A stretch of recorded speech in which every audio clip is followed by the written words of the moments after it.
Number 12, the Honourable Sir Roger Douglas. Mr. Speaker, what would the operating balance before gains and losses be in each of the next 4 years if real GDP growth averaged 1 percentage point less than forecast in Budget 2011 for each of those years? The Honourable Bill English. Mr. Speaker, the precise amount would depend on which components of GDP were lower, but a good indication is provided by Treasury's downside scenario set out on page 108 of the budget. This shows that 1% lower GDP growth in each of the next 4 years would lower tax revenue by $3.4 billion in 2015.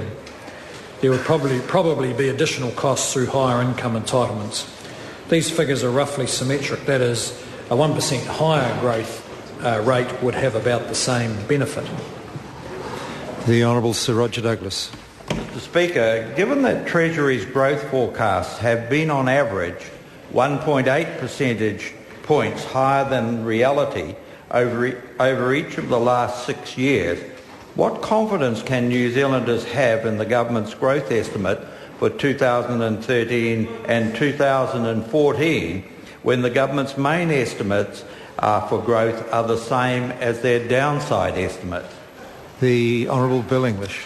Well, Mr. Speaker, I think most people will pay, perhaps passing attention to the Treasury forecasts, but they're more likely to make their own assessment of future prospects. And the good news is that those assessments are increasingly positive, because after all, it's the decisions that people make in their households and businesses that actually create economic growth, not the Treasury forecasters.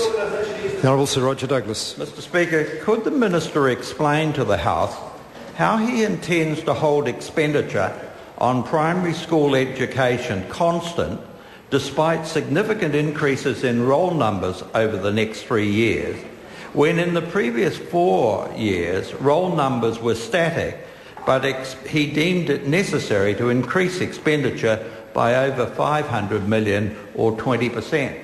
The Honourable Bill English.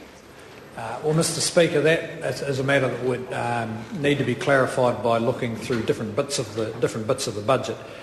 Generally, the expenditure on primary schools continues to increase from two sources. One is the increase in the operational grant, which is about 25 million, and the other is a contingency that allows for salary increases.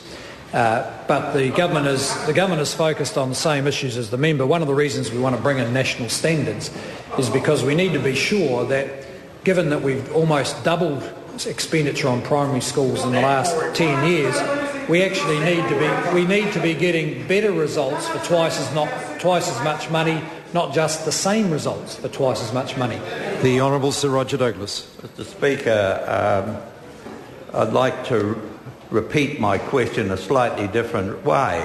Over the last 4 years, roll numbers in primary education remained static. In other words, it didn't increase, yet government expenditure, the Minister saw it fit to increase expenditure by $500 million. Over the next 3 years, roll numbers are going to go up by 17,000, and yet he's going to hold expenditure where it is today. I wonder whether he could explain how he's going to do that to the House. The Honourable Bill English. Well, Mr. Speaker, I don't think that's quite what's going to happen. And to put the answer in a different way, we could no doubt go through the budget with the member, because some of the increase in expenditure will be held in fact, most of the increase in expenditure will be held in a contingency because it applies to salary settlements that haven't yet been negotiated. And that brings to a close questions for oral answer. I call on Government Order of the Day number 1. Appropriation 2011-12 Estimates Bill, interrupted debate on second reading and amendment proposed thereto.